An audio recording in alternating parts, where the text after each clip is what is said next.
और सीएनबीसी आवाज की खबर पर एक बार फिर मोहर लगी है। हमने आपको बताया था कि खरीफ फसलों की एमएसपी में बढ़ोतरी आ सकती है। हमने आपको बताया भी था कितनी आ सकती है और आज हमने ऑलमोस्ट वही नंबर्स यहां पर बनते हुए देखे भी हैं। कैबिनेट ने खरीफ फसलों की एमएसपी को बढ़ोतरी को मंजूरी दे दी है। इस पर बात करने के लिए हमारे साथ एग्री इकोनॉमिस्ट विजय सरदाना जुड़े हैं। विजय जी नमस्कार। जो अभी इनिशियल हम लोग यहाँ पर कैलकुलेशन कर रहे हैं उसके लिहाज से जी हाँ, पिछले 3 साल में 1 से 5%, 1 से 6% की बढ़त हमने एमएसपीज में आते हुए देखी थी। इस बार की शुरुआत ही यहां पर करीबन 5% के साथ हुई है। अगर हम धान की बात करें तो 5% का इजाफा यहां पर है और अगर खाने के तेलों की बात करें जहां पर बाजार को लग ही रहा था कि हम बेहतर नंबर्स आता हुआ देखेंगे, तो चाहे वो सोयाबीन है जहां पे 9% का इजाफा किया गया है, सनफ्लावर में 6.5% का इजाफा हमने एमएसपी पे आता हुआ देखा है पिछले साल के मुकाबले, और अगर हम ग्राउंडनट की बात करें तो 5% का इजाफा यहां पर भी है। सबसे पहले खाने के तेलों में ही किस तरह से आप देखते हैं ये 5 से 8% तक का इजाफा एमएसपी में? सबसे पहले आपके दर्शकों का नमस्कार।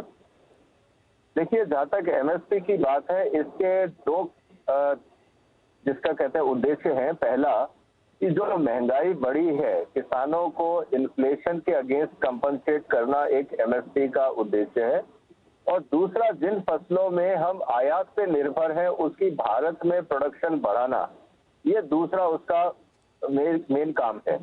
तो जो इस बार कैबिनेट ने अप्रूवल दिया है, खासकर ऑयल सीड्स में ज्यादा बढ़ोतरी करी है, उसका आप एग्जाम्पल देख सकते हैं। जब हमें पल्सेस की जरूरत थी तो भारत सरकार ने पल्सेस में काफी बढ़ोतरी की थी और देश में काफी तेजी से पल्सेस का प्रोडक्शन बढ़ा था। और यही बात इस बार ऑयल सीड को लेके की गई है, क्योंकि हम 70% आयातित तेल पे निर्भर हैं। और अगर इस बार एमएसपी अच्छा मिलता है, जैसा इस बार मस्टर्ड में हमने देखा किसानों को रेट अच्छे मिले, तो किसानों का रुझान व्हीट, राइस और कार्बोहाइड्रेट से हटके ऑयल सीड की तरफ आएगा, जो देश के लिए और किसानों के लिए और कंज्यूमर के लिए सबके लिए अच्छा होगा। एब्सोल्युटली।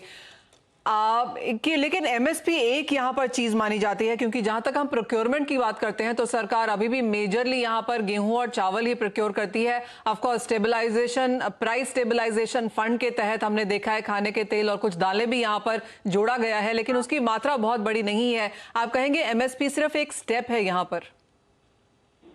एमएसपी एक स्टेप है, और दूसरा जैसा हम जानते हैं कि बाकी फसलों का बाजार काफी वाइब्रेंट है, क्योंकि हमारे यहाँ शॉर्टेज है। सरकार को इंटरवीन करने की जरूरत नहीं है, क्योंकि प्राइवेट ट्रेड काफी हद तक हर चीज खरीद लेता है। सरकार को वहां इंटरवीन करना पड़ता है जहां सरप्लस प्रोडक्शन है और बाजार नहीं है।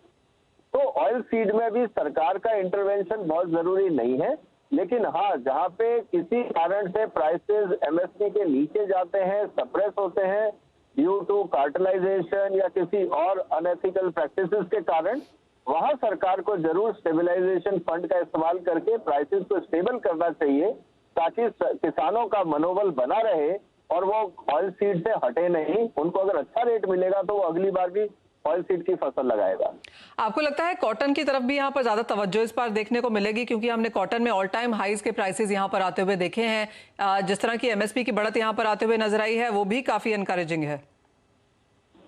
देखिए, इस बार तो कॉटन के किसानों को और सेक्टर को काफी सपोर्ट बाजार ने भी दिया है जी।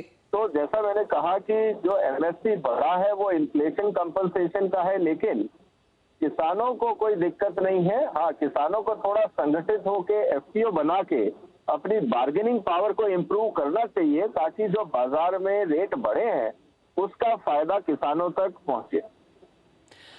एब्सोल्युटली। तो आप ओवरऑल कैसे रेटिंग देंगे विजय जी? जिस तरह की एमएसपी की बढ़त हमने आते हुए देखी है, आप कहेंगे जो आप एक्सपेक्ट कर रहे थे वो हमने इन नंबर्स आता हुआ देखा है? बिल्कुल। देखिए, किसानों को भी महंगाई की मार पड़ती है तो इन्फ्लेशन कंपनसेशन जरूरी है, और ऑयल सीड में हमारी डिपेंडेंसी इंटरनेशनल मार्केट पे कम होनी चाहिए, तो इसलिए जो एडिशनल बढ़ोतरी की गई है वो भी स्वागत योग्य है। तो मुझे लगता है पॉलिसी सही दिशा में। Point taken. विजय जी बहुत शुक्रिया साथ जुड़ने के लिए, वो इनिशियल रिएक्शन भी एमएसपी में देने के लिए।